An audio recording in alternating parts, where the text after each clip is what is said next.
ठीक है, तो हमने क्या देखा था पिछली वीडियो में कि चित आने की क्या प्रायिकता, मतलब अनुकूल परिणाम और कुल अभिप्रयोग को थोड़ा सा समझा था हमने। देखिए, मान लीजिए पासे की बात करें, कुछ कुछ ऐसे पॉइंट, कुछ ऐसे फंडामेंटल्स हैं जो आपको पता होने चाहिए। अगर बच्चे को यही नहीं पता है कि सम संख्या क्या है, विषम संख्या क्या है, तो वो वहीं फंस जाएगा।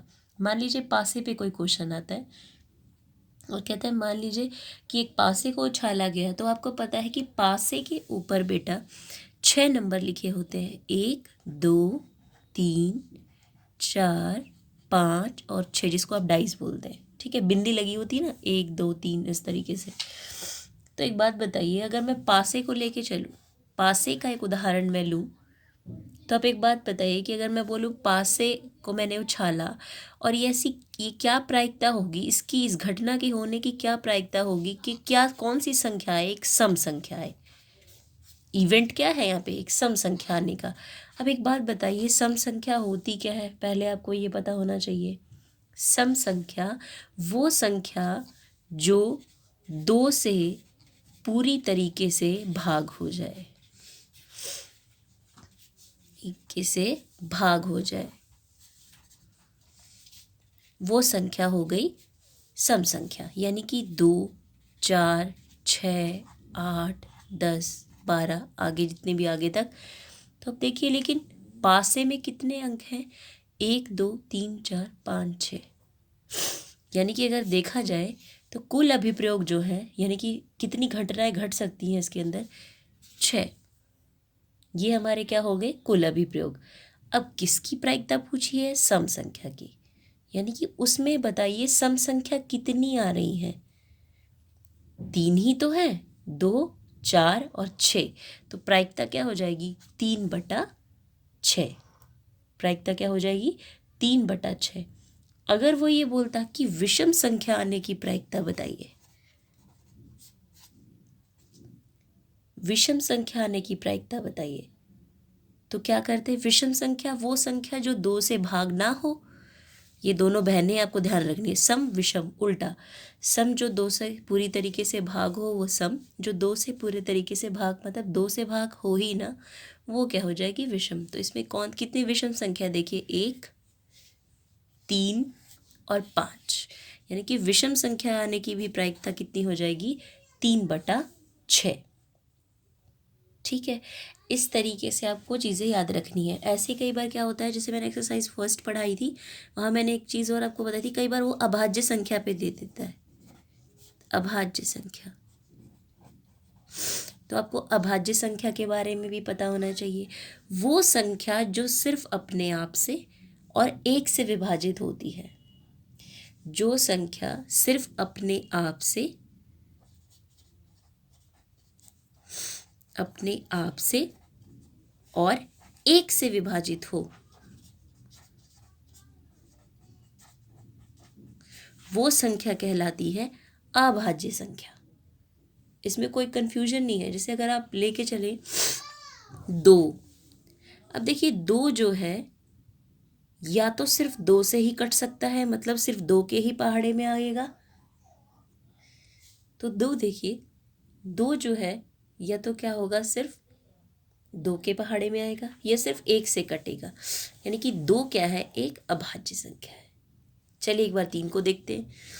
3 संख्या अभाज्य है, यानी चेक करते हैं। 3 सिर्फ 3 के पहाड़े में आती है, सिर्फ अपने आप से कटेगी या फिर 1 से भाग होगी। तो 3 भी क्या है, अभाज्य संख्या। अब चलते हैं हम 4 की तरफ। 4 को देखेंगे तो 4 जो है, 4 से तो कटता है, 1 से भी भाग होता है, 2 के भी पहाड़े में आता है। तो ये एक अभाज्य संख्या नहीं है। अब हम पढ़ते हैं 5 की तरफ। अब देखिए 5 जो है, 5 सिर्फ 5 ही से कट सकता है और किसी के पहाड़े में नहीं आता, या फिर किससे कटेगा, 1 से। तो यह अभाज्य संख्या है। तो अभाज्य संख्या ऐसी संख्या जो सिर्फ अपने आप से और 1 से विभाजित होती है, वो अभाज्य संख्या कहलाती है। अगर मान लीजिए मैं इस पासे की ही बात करूं और इस पासे में आपसे कहे कि अभाज्य संख्या होने की क्या प्रायिकता होगी, तो बताइए इस पासे के अंदर कितनी अभाज्य संख्या है, 2 एक अभाज्य संख्या है, 3 एक अभाज्य संख्या है 5, एक अभाज्य संख्या है, तो अभाज्य संख्या होने की प्रायिकता बनी 3/6।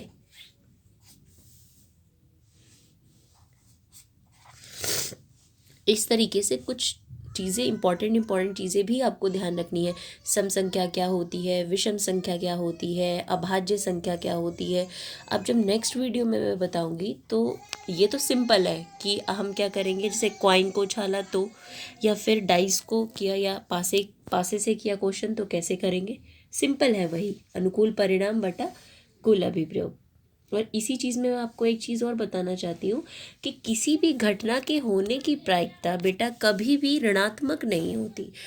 एक क्वेश्चन आपका एनसीईआरटी में स्टार्टिंग में है ऑप्शंस का, कि उसने क्वेश्चन दे रखा है और उसमें ऑप्शन दिए हैं कि बताइए इनमें से कौन सी प्रायिकता संभव नहीं है।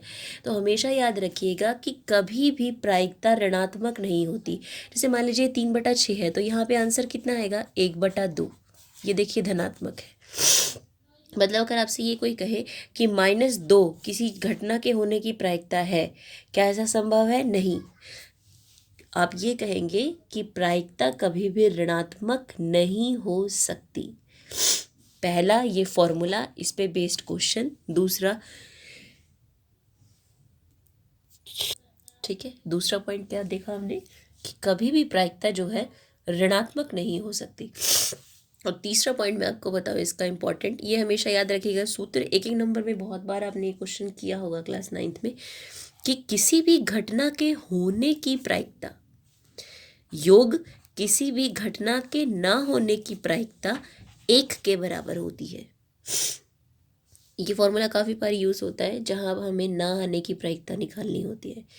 घटना के होने की प्रायिकता जिसको हम P ऑफ E से डिनोट करते हैं, घटना के ना होने की प्रायिकता जिसको हम P ऑफ E बार से डिनोट करते हैं। बार का मतलब नहीं, बार का मतलब यहाँ डिनोट कर रहा है नहीं को, होने की और ना होने की प्रायिकता, दोनों का योग किसके बराबर है, 1 के बराबर। ये फर्स्ट जो वीडियो है वो आपको ध्यान से देखनी है, ये बहुत बेसिक बनाएगी, तब जाके आप प्रायिकता के कुछ क्वेश्चंस जो है वो सॉल्व कर पाएंगे।